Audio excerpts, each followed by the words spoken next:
Nossa lição é a ascensão de Salomão e a construção do templo. Amém?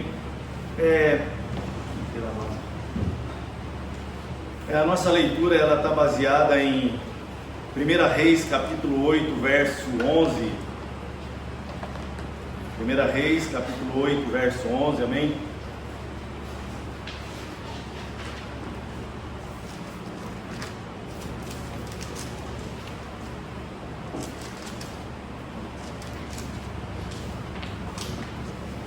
Textuário da nossa lição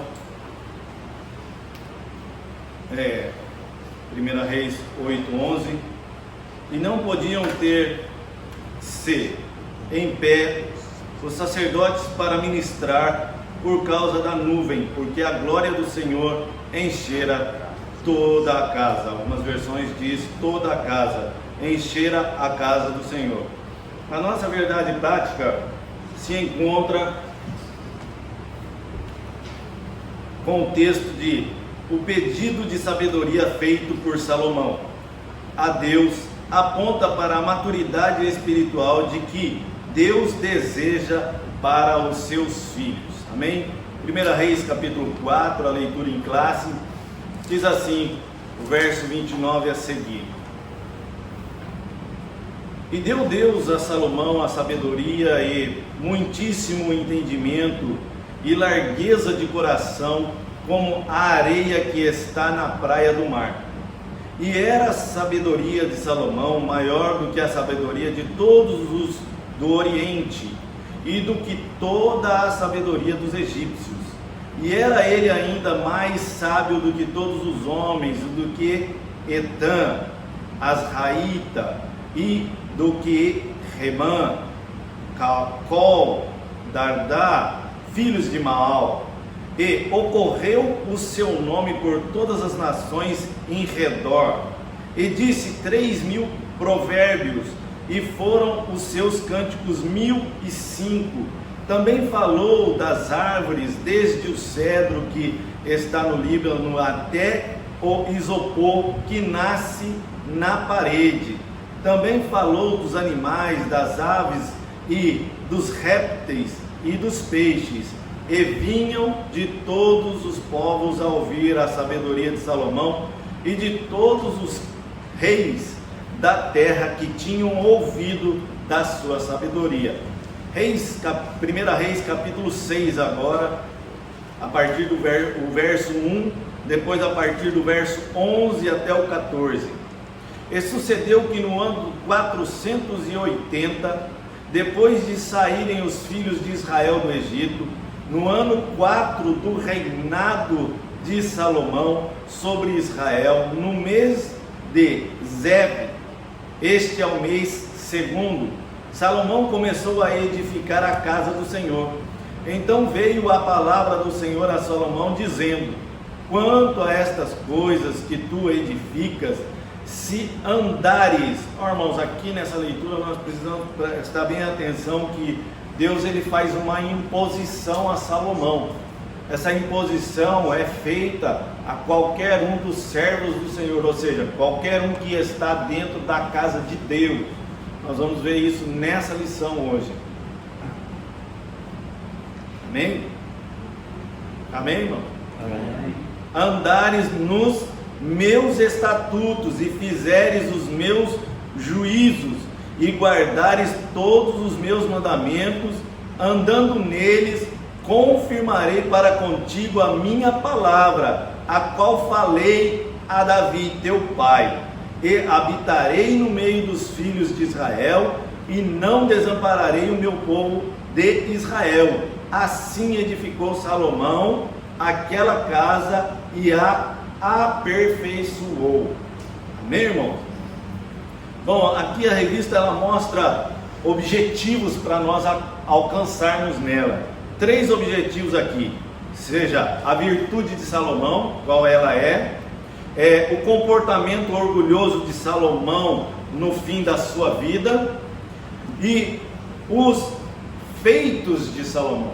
Então nós vamos ver nessa lição, irmãos, que a primeira coisa que a gente tem que apresentar de Salomão nessa lição é que ele vivia numa época que, para nós hoje olharmos, nós conhecemos as coisas como DC, ou seja, depois de Cristo, e AC, antes de Cristo.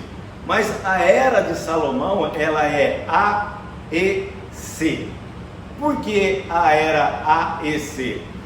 É a anormalidade de uma era, ou seja, a era que não é normal, ou seja, ela é incomum, não é uma era comum, ou seja, era a era logo depois que o povo pediu a Deus um rei. Significa o quê? O que significa? Se nós formos ver na história de Israel, ele sai de um período onde Josué era o seu líder e entra num período de líderes, dos juízes. Se você for estudar o livro de Juízes, você vai ver. E ali dentro do livro de Juízes acontecem vários erros que levam as tribos de Israel a cometerem erros. Tanto é que se você for estudar a vida de Salomão, no reinado de Salomão ele resolve extinguir duas tribos, que é a tribo de Dan e a tribo de Zebulon. Por quê? Porque já desde o período dos juízes, essas duas tribos, elas mesmo estando dentro do povo de Israel, elas viram idólatras. Elas trazem do povo mundano algo que Deus já tinha determinado para que elas não fizessem. Então aí Salomão, ainda no seu período de o coração estar voltado para os desejos de Deus, ele resolve extingui-las, ou seja, pegou essas tribos e introduziu ela dentro de outras tribos. Se você olhar hoje, você vai determinar quem é as tribos, está lá, mas o que? Apenas aparentemente a tribo deve estar lá dentro dos escritos de Israel. Mas quando você for olhar logo após de Salomão, o que acontece? Essas tribos, elas foram extinguidas, porque entrou idolatria, estava lá dentro do reino, entrou vários outros ensinamentos idólatras dentro da tribo de Zebulon, e continuava indo ao templo. Salomão pegou e, vamos acabar com isso. Então a melhor maneira é extinguir. Por isso que você vê muitas dificuldades dentro da igreja, e muitas vezes nós não entendemos o porquê. É porque Deus já determina que essas coisas acontecem para que o povo que está em santificação e buscando aquilo que vem de Deus não se contamine. Entendeu? Então existem coisas que hoje pode ser que você esteja dentro da vontade de Deus, mas dentro da vontade de Deus, entre aspas, e amanhã você vai ver essas pessoas meio que se afastando da casa de Deus, porque o objetivo delas, na realidade, no começo, está em direção e concernente à vontade de Deus. Logo após, Deus olha para aquelas pessoas e vê: essas pessoas não estão mais buscando diretamente a vontade do meu coração, então é hora de afastá-las. É Deus quem faz isso, não é o homem. Elas começam a olhar as dificuldades que tem dentro da igreja, dificuldade que está em cima do púlpito. Então, a hora em que Deus olha para essas pessoas olhando isso, então é melhor Deus tirar elas do que deixar elas ali e ela contaminar todo o povo. Amém? Vamos para a introdução e aí nós vamos ver. Eu escrevi aqui, muitas pessoas não sabem, mas ali Salomão é descendente de Davi, nasceu no ano 1010. Se nós formos acompanhar aqui, talvez você vai ver que até a revista ela fala concernente a data, a idade de Salomão, que Salomão morreu, mas não fala exatamente a idade ou o ano em que Salomão nasceu. Mas se você for fazer um estudo mais, vamos dizer, aprofundado, você vai ver que ele nasceu no ano 1010 e morreu no ano 932. Então ele nasceu e ele teve um tempo para ser preparado para reinar, sendo ele o que? Filho de Betsaba com Davi. Ou seja, ele teve um tempo. Alguns falam que com 20 anos ele assumiu o reinado, mas se você for colocar data a data, dá uma diferença. Então ele não assumiu com 20 anos de idade, Ele assumiu exatamente, aproximadamente, chegando aos 40 anos de idade. E ele ainda foi morrer com 82 anos. Isso é as escrituras hebraicas que está dizendo, inclusive Flávio Joséfo, ele relata isso nos seus escritos. Então nós vamos ver que ele teve um período de 20 anos na presença de Deus, fazendo a vontade de Deus, e ele teve 20 anos afastado do coração de Deus. Então de 40 com 40 são 80, só que nesse período de vida de 80 anos, 10 anos praticamente ele viveu em sofrimento, porque já entrou Jeroboão e Roboão na parada. Então quer dizer, já houve uma divisão logo após. Alguns escritores dizem que ele morreu, aí logo após houve a divisão do reino, ou seja, ficou a tribo de Judá lá embaixo e as outras 10 tribos lá em cima dividida. Mas na história em si não foi muito bem por aí não.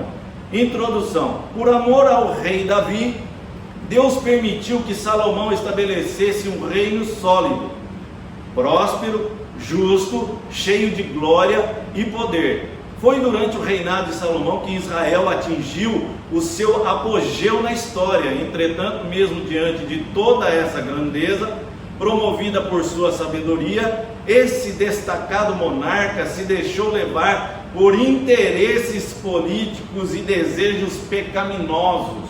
Ou seja, durante a vida de Salomão, nos primeiros 7 anos do seu reinado após a morte de Davi, ele estava afinco no desejo de fazer aquilo que Davi já tinha programado, que era a construção do templo que nós estamos vendo ali.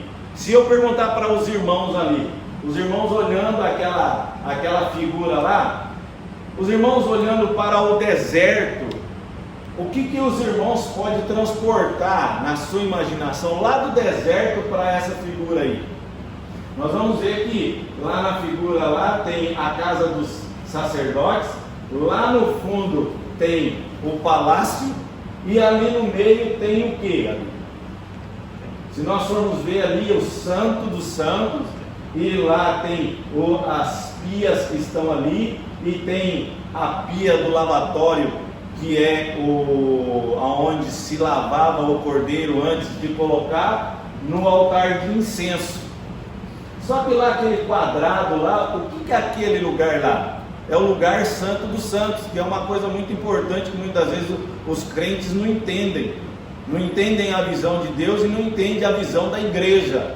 Como a igreja olha. A igreja, se ela for olhar nos dias de Jesus, por exemplo, não diz que quando Jesus Cristo morreu lá na cruz do Calvário, o véu não foi rasgado? Então quando a gente olha as coisas de Deus, vamos dizer, o povo olhava as coisas de Deus, o povo olhava ali por aquela entrada ali, tá vendo? Aquela entrada ali que tem uma escadinha aqui por fora, é aonde as pessoas traziam as ovelhas e entravam por ali, não entrava pela porta central. As pessoas entravam por um lugar, mas ali naquela entrada entravam as ovelhas para serem sacrificadas. Aí o que acontece? Se nós formos olhar, aí é uma simbolização daquilo que estava no deserto. Moisés não fez lá um santuário, não fez lá o tabernáculo. O tabernáculo, o que significava para nós hoje no Novo Testamento? Significava a igreja no deserto, que o deserto é o sofrimento. Quando o povo entra para a terra prometida, lá dentro do território de Israel, o que acontece, irmãos? Essa mesma tenda, ela é levada por Josué, pelos sacerdotes, e ela vai para onde? Para que lugar onde ela vai? Aonde ela é instalada? O primeiro altar construído por Moisés ficou aonde depois que o povo entrou? Foi para a cidade de Siló, foi para a cidade de Siquém, ou seja, em uma outra cidade, não foi para a cidade de Jerusalém, foi para este lugar, aonde se iniciou quem? Arão estava ali, os filhos de Arão, os netos de Moisés. Depois, se você for olhar mais, é que eu estou correndo por causa do tempo, senão não vai dar para me falar tudo as coisas da lição. Também não vai dar para ler toda a lição. O que acontece? Quando Salomão termina o templo, o que ele vai fazer? Ele vai lá buscar a Arca da Aliança, ou seja, há uma transferência. O sacerdócio de Eli caiu, ficou na mão de quem? De Samuel. Entrou-se por onde? Pelos juízes. Quem foi o primeiro juiz? Quem foi o primeiro profeta? Tudo isso nós temos que entender. Então o que acontece? Quando Salomão edifica aquele templo ali, Salomão manda vir a Arca da Aliança, e a Arca da Aliança vai diretamente para aquele lugar onde nós estamos vendo.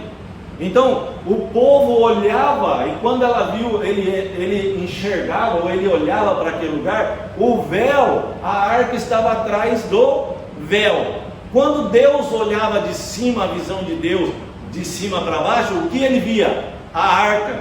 Por quê? A união da aliança. Deus tinha uma aliança com o povo, então se fazia um ligamento. Porque vamos dizer que a arca não existisse, uma imaginação aqui para os irmãos, somente alusionar, se a arca não existisse, o que aconteceria? O poder de Deus poderia até entrar, mas o povo seria consumido, porque o povo estava em pecado. A mesma coisa é Cristo na cruz do Calvário. Se Cristo não estivesse morrido, sacrificado na cruz do Calvário, você estaria salvo hoje?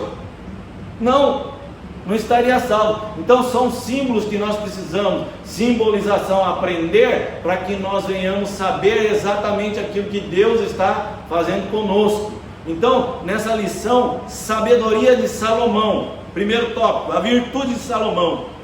Antes mesmo de receber a sabedoria como dom divino, Salomão já apresentava alguns traços dessa virtude, pois ao ser inquirido por Deus quanto a qualquer pedido que quisesse lhe fazer, 1 Reis capítulo 3 verso 5, o grande rei escolhera a sabedoria do que se depreende, o quanto já era sábio.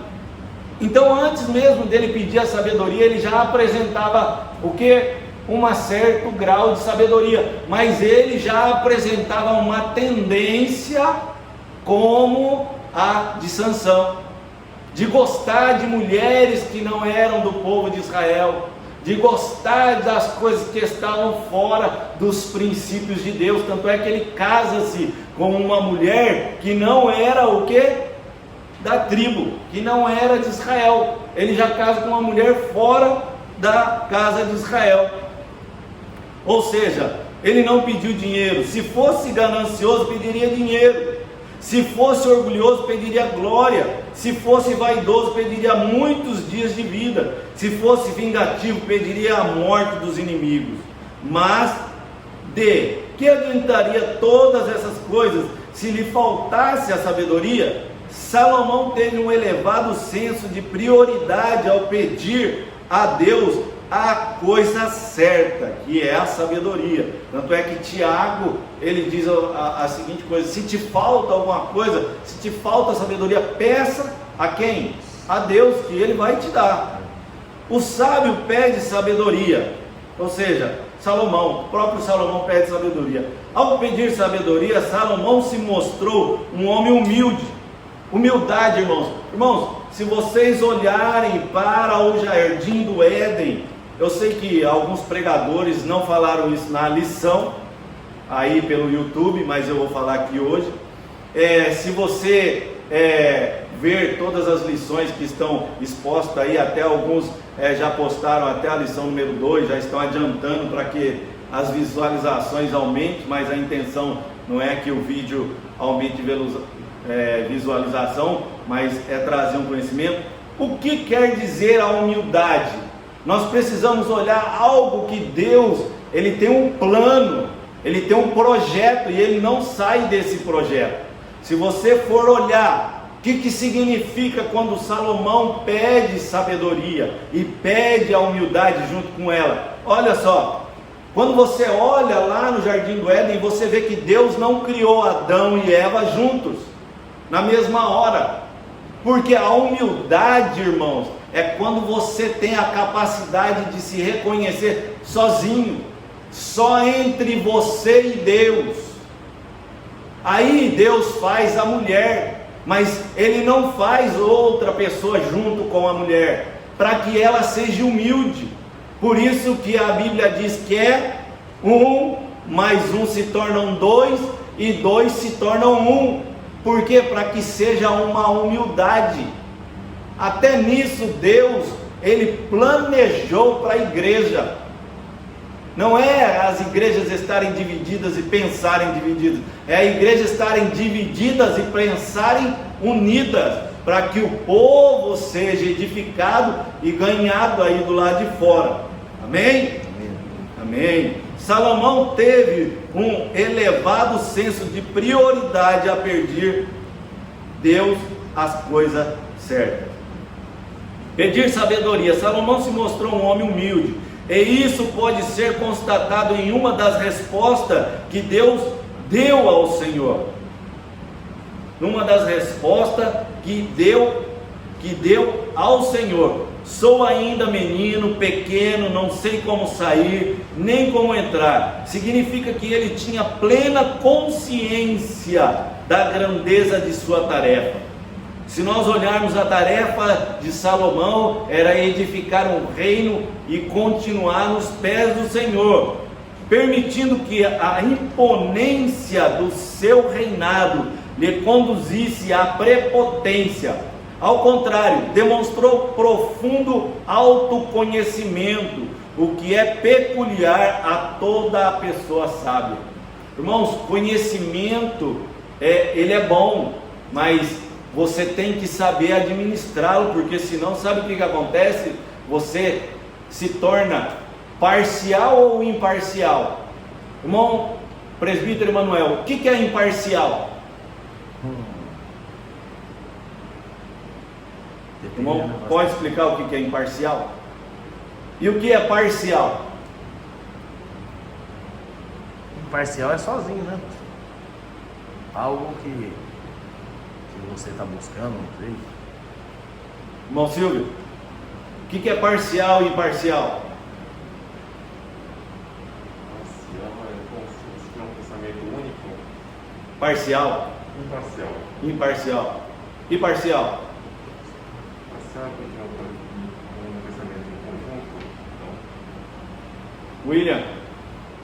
Parcial, por exemplo, tem duas visões diferentes. A pessoa tem uma posição só parcial. Agora, imparcial aqui, por exemplo, eu vou ouvir as duas. Tem um debate e tem o Juiz. juiz. Ele tem que ser imparcial, ele não pode tomar uma posição dos debatedores, né? Agora, os debatedores não, eles são parciais, eles têm as visões deles. Natan, o que é parcial e o que é imparcial? Parcial é quando você concorda com uma opinião. Como você falou, tem uma opinião ali, você concorda e aceita. Imparcial, você tem duas opiniões, você não concorda com nenhuma delas, mas você procura ver o que é correto. Ninguém fica, eu conheço ele, mas amigo dele, você é parcial do lado dele. Ninguém disse isso, não. Se você é imparcial, a igreja tem que ser correta. Também pode ser, né, pastor? A igreja parcial é parceira com a outra, que são unidas. Você entendeu? Do mesmo só propósito. Aquela imparcial é aquela que não é unida. Se você prega a verdade aqui, lá não prega, ele não vai ser parceiro seu mesmo. Ele vai ser o contra. Isso é imparcial. Não, Stephanie? Parcial para nós é o mesmo pensamento. Imparcial, cada um tem o próprio pensamento. Marina? Parcial é a pessoa estar junto, não pensamento. Imparcial é separadamente. A resposta que o William deu, correta. Jesus, se ele fosse parcial, o que aconteceria?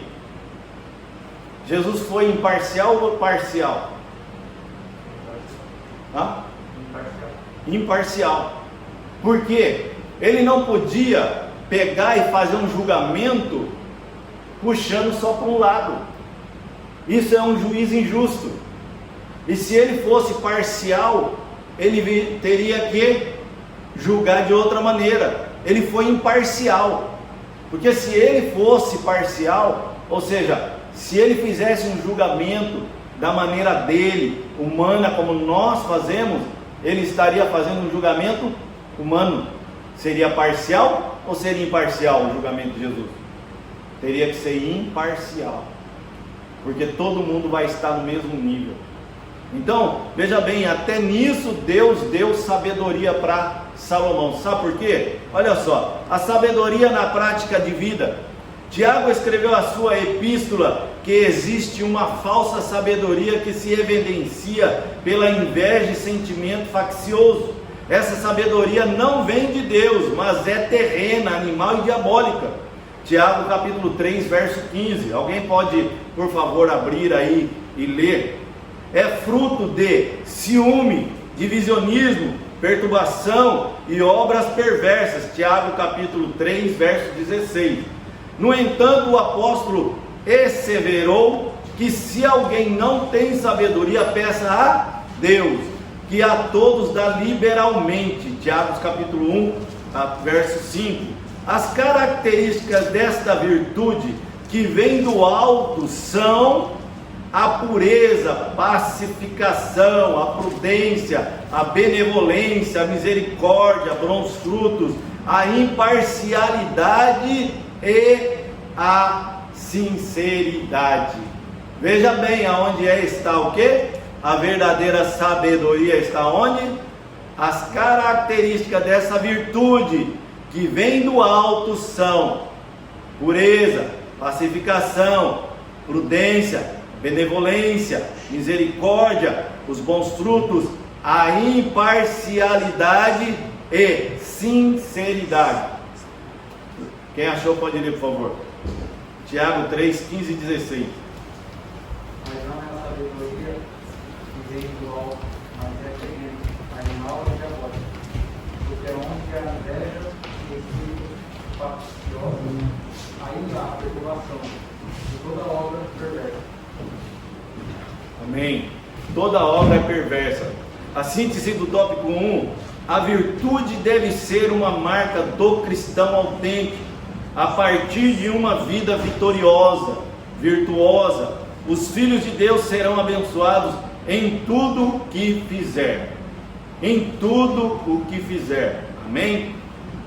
A consolidação do poder. Bom, se nós olharmos aqui, eu fiz a virtude. Quais são as virtudes de Salomão? Aqui, compactuou o seu reino, ou seja, ele edificou o seu reino.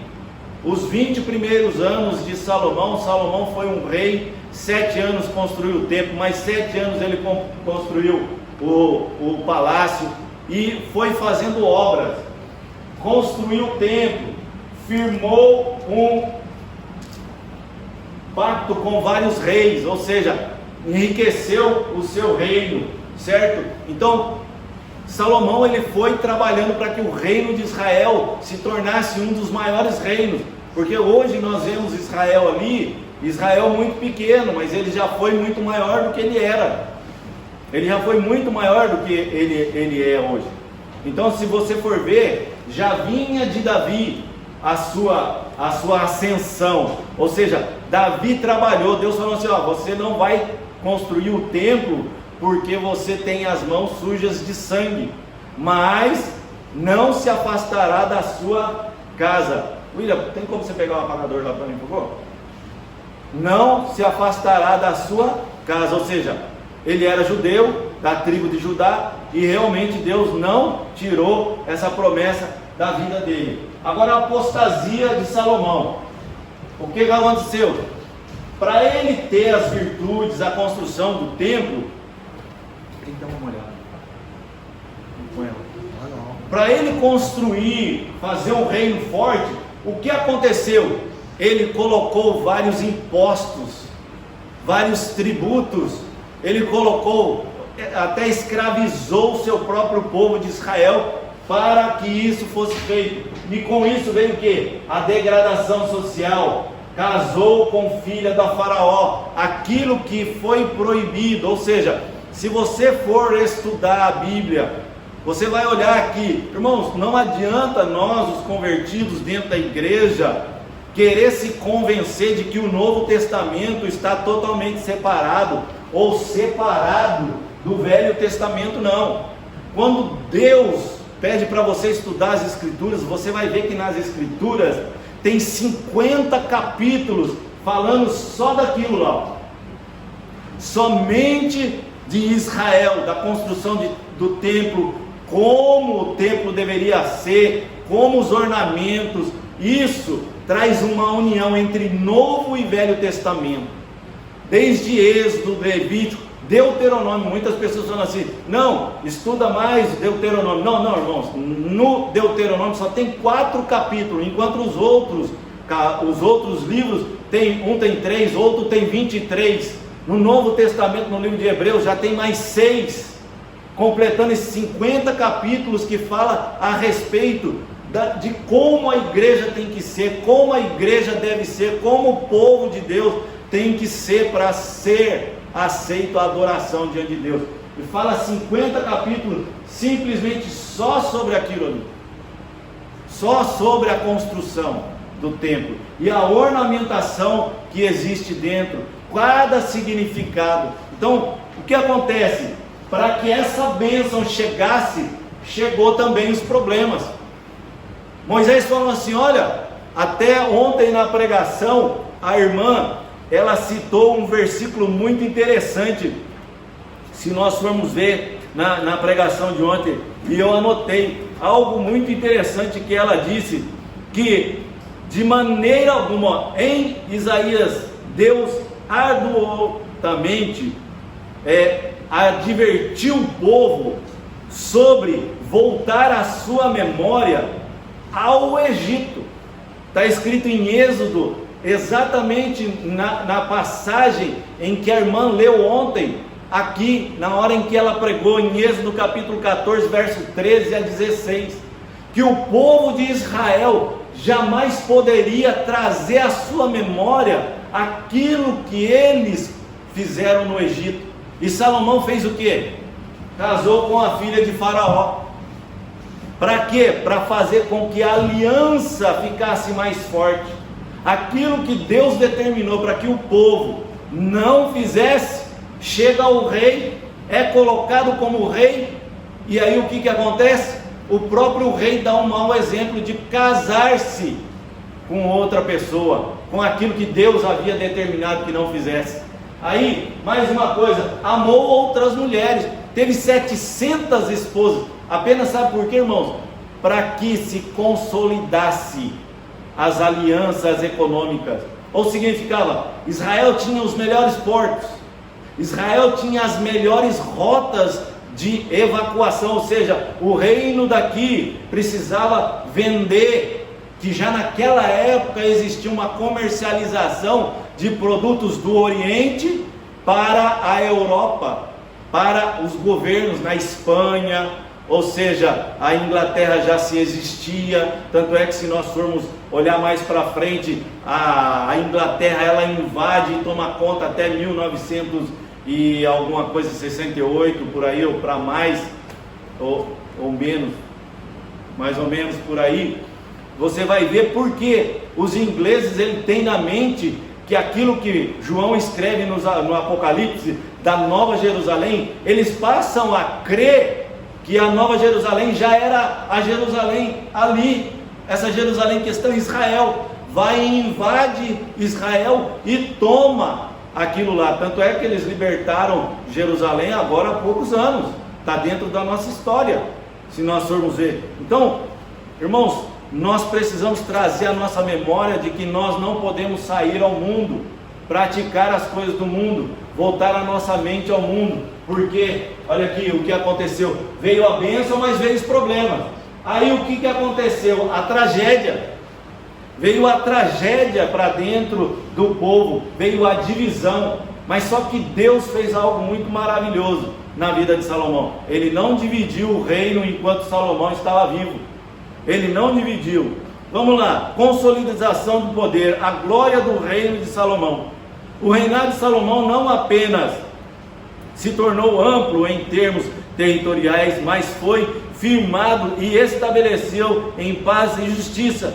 O povo de Judá e Israel tinha tanta fartura e vivia em tão boas condições que podia até festejar e se alegrar. Todos os governos, quando administrados sob essa premissa, se tornaram duradouros. E como foi que Salomão ele colocou isso para ficar duradouro? Irmãos, dentro de um país existe o quê? Se você for olhar, existe os estados, existe o país, existe os estados, existe o município e existem os bairros. Da onde é que você acha que surgiu tudo isso? Essa ideia de se organizar. Salomão, todos os países, os demais países, copiaram tudo que vinha de Salomão. Tudo que Salomão criou, o que aconteceu? Os países adjacentes ao de redor começaram a olhar a distribuição e começaram a fazer as mesmas coisas. O orgulho precede a ruína. Infelizmente, até mesmo os homens mais sábios estão sujeitos à queda quando deixarem de temer a Deus e entram por caminhos tortuosos.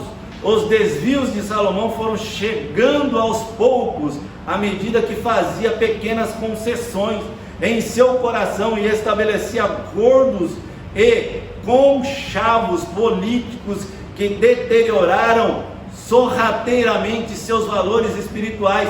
Salomão enganou a si mesmo pela ganância e pela sede de poder. Irmão, se nós formos olhar hoje, veja bem, trazendo para os nossos dias hoje, nós como igreja não podemos nos deixar acontecer a mesma coisa. O que está acontecendo hoje no Brasil e em vários países? A política e vários evangélicos se envolvendo com ela. Isso será que não está corrompendo o coração de quem está dentro da igreja, dos seus dirigentes, da mesma maneira que corrompeu o coração de Salomão? Será que a gente não está em uma nébula, deixando nos levar por politicagem dentro dos governos que nos precedem hoje, que deteriorizam sorrateiramente seus valores espirituais?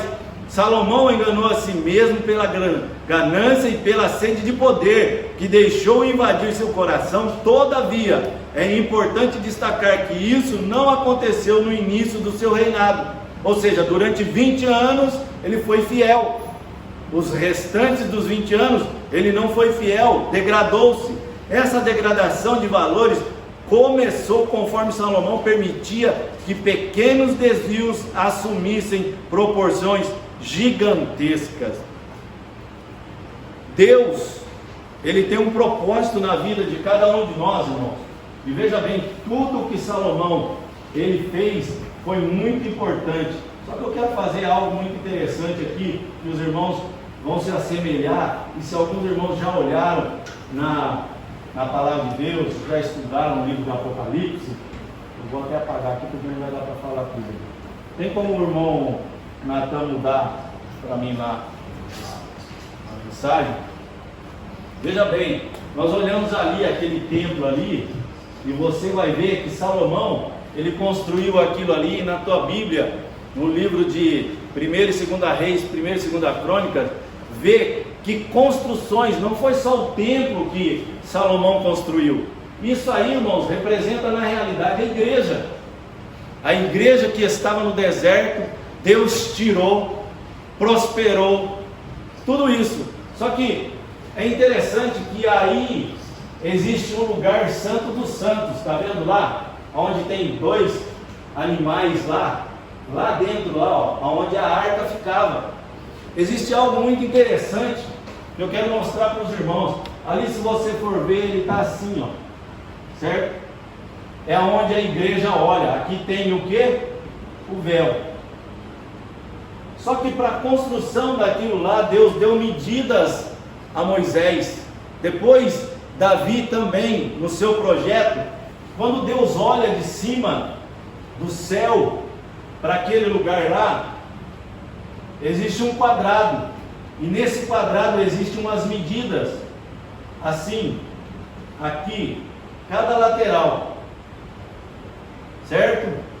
Só que aqui dentro, ela é cilíndrica. E dentro desse cilindro, existe essas medidas. E aonde você vai encontrar essas medidas? Se eles na hora da construção medisse isso daqui, tinha que ter 6 metros. Aqui tinha que ter 6 metros. E aqui tinha que ser 6 metros. E a arca, ela ficava aqui no meio. A arca significa o quê? Quando Deus tem a visão para baixo, Ele enxerga a arca, mas os homens. Qual que é o número do homem, irmãos? 6. Então Deus, Ele não se deixa enganar. Então significa que essas medidas tinham que ser 6 metros. Mas por que essa forma cilíndrica? A igreja, ela não poderia, o povo de Deus não poderia trabalhar de qualquer jeito. A cilíndrica dava a nosso entendimento que é contínuo a adoração de Deus. Quando Deus olha de cima, a arca da aliança, Deus via a aliança que Deus tinha contigo. Significa que quando Cristo morre na cruz do Calvário, a aliança está aqui, nele, para nós. É transferido. Se nós formos estudar, não dá tempo de falar tudo. Isso. Você vai ver que tudo tem um significado. Você vai ver ali, ó, que tem lá o altar do sacrifício. Tem aqui, ó, cada bacia de água dessa daqui, ó, é para o sacerdote se banhar. O sacerdote lavar o sacrifício aqui e levar lá para onde é sacrificado. Uma vez só o sacerdote pode entrar no Santo dos Santos, irmãos. Não é todo dia, não era todo mês, não era toda hora que o sacerdote, vou lá ver se está acontecendo alguma coisa. Lá dentro estava o candelabro. Quando a gente pega e oferece qualquer adoração a Deus, é sinal de que aquele candelabro, irmãos, a nossa adoração dentro da igreja, ela tem que ser uma adoração correta, limpa, pura, a partir do púlpito. Lá dentro o candelabro está lá, a parede é toda de ouro.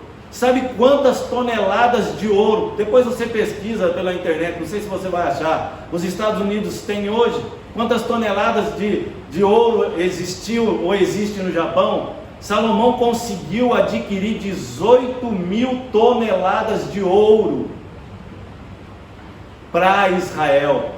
Aquelas paredes eram todas cobertas de ouro. Quando o incenso começava a fumegar uma fumaça meio estranha, o ouro daquela parede começava o quê? A ficar enegrecido. Significava, olha, tem alguma coisa aqui dentro. A adoração não está sendo correta. A palavra não está sendo correta. Olha, o pecado está ao redor aí, está entrando. E hoje a igreja tem que tomar muito cuidado. Hoje as pessoas têm falado a seguinte coisa: eu não preciso da igreja. Isso é uma mentira que o coração do homem está deixando se enganar pela astúcia de Satanás. Está aqui, Salomão, aconteceu isso. E eu já quero pular lá para número 3, a glória do Senhor. A glória do Senhor se manifestou no templo depois de pronto, em 2 ocasiões especiais. A primeira foi quando os sacerdotes levaram a arca para o lugar santíssimo. Significa que a arca estava onde, irmão? Lá no primeiro altar, lá onde Moisés tinha o que? Feito aquele altar entrou com o povo para a terra prometida. Depois ele foi trazido e colocado ali junto com o lugar santíssimo, o templo. Se nós prestarmos bem atenção, isso tudo é a igreja. E como é que nós podemos separar a igreja do Novo Testamento do Velho Testamento? Não existe isso. Não pode existir isso na cabeça do crente. Não pode existir uma manifestação do Espírito Santo só no Novo Testamento e no Velho não. A alegria e o temor da presença de Deus fizeram Salomão proferir uma das mais belas orações da Bíblia, que reconhece a grandeza, o senhorio, o poder e a misericórdia e o amor de Deus sobre todas as coisas. A segunda ocasião da glória do Senhor se manifestou foi quando Deus respondeu a Salomão na inauguração do templo.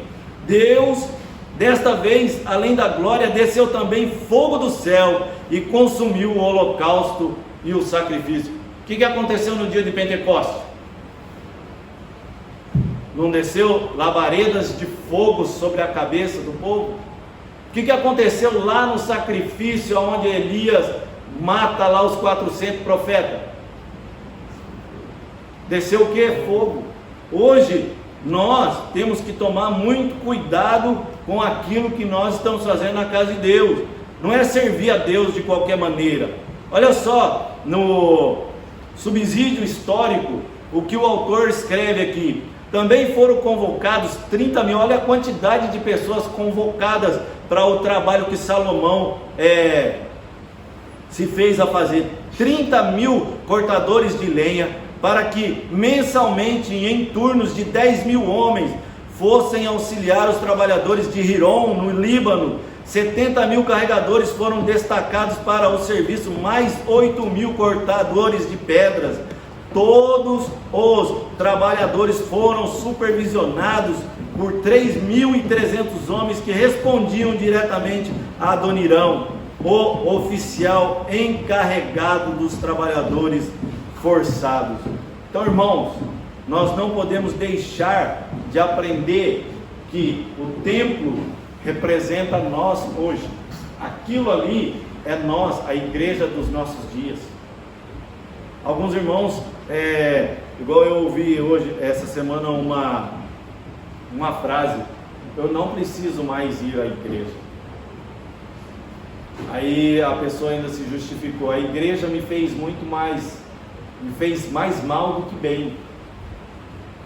Só que a Bíblia declara que a igreja é o corpo do Senhor. A igreja é muitos agregados. E aí o que acontece? Quando nós ampliamos os nossos conhecimentos, que o conhecimento não pode tomar o lugar do ensinamento de Deus na nossa vida, conhecer a Bíblia é bom, mas deixar o Espírito Santo nos ensinar cada dia é muito melhor. Então, nessa lição aqui a gente conclui que o que? Existem a bênção, Salomão foi abençoado. E outra coisa que eu gostaria de falar, os irmãos aqui, esses 3 números estão relacionados exatamente com aquilo que irá acontecer no Apocalipse, aonde surgirá o 666, que já é algo que já está no mundo, já está se efetuando isso. Existem coisas acontecendo nos nossos dias de hoje, porque aqui, naqueles dias de um grande monarca, foi sacrificado uma porca neste lugar, sacrifício de homem. Já, se nós formos falar, até o autor aqui dessa lição e dessa revista, no livro de apoio, ele diz que houve somente 2 homens sábios, que seria Salomão e Jesus. Mas nós não podemos esquecer e estender de que Adão foi um homem sábio enquanto andou na presença de Deus, enquanto o pecado não o atingiu. Foi ele quem deu nome aos animais, foi ele quem deu nome às plantas, foi ele quem deu nome aos peixes. Então, irmãos, nós não podemos limitar aquilo que Deus nos revela. Então, veja bem, se você tem a vontade de aprender a palavra de Deus, você adquira conhecimento. Não só a lição bíblica, mas procure mais, procure saber aquilo que Deus quer para a sua vida. Ontem mesmo, no final do culto, o irmão Adilson, ele deu um exemplo muito interessante. Se desse uma folha de papel para cada irmão e que pedisse para cada irmão desenhar uma árvore, como que seria? Será que todo mundo desenharia uma árvore igual? Poderia até ser a árvore igual de todos, mas se nós formos parar e meditar no que ele falou, é algo que nós precisamos realmente estar na presença de Deus e receber uma revelação de Deus. Amém? Nós subimos nosso